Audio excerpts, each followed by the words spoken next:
thought about it, he knew sometimes some fear can be good. When you are afraid things are going to get worse if you don't do something, it can prompt you into action, but it is not good when you are so afraid that it keeps you from doing anything. He looked to his right, to the part of the maze where he had never been, and felt the fear. Then he took a deep breath, turned right into the maze, and jogged slowly into the unknown as he tried to find his way.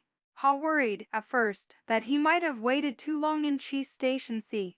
He hadn't had any cheese for so long that he was now weak. It took him longer and it was more painful than usual to get through the maze. He decided that if he ever got the chance again, he would adapt to change sooner. It would make things easier. Then, Haw smiled a weak smile as he thought, better late than never. During the next several days, Haw found a little cheese here and there, but nothing that lasted very long. He had hoped to find enough cheese to take some back to him and encourage him to come out into the maze. But Haw didn't feel confident enough yet, he had to admit.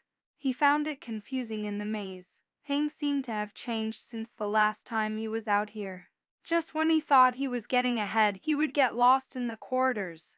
It seemed his progress was 2 steps forward and 1 step backwards. It was a challenge, but he had to admit that being back in the maze, hunting for cheese, wasn't nearly as bad as he feared it might be. As time went on, he began to wonder if it was realistic for him to expect to find new cheese.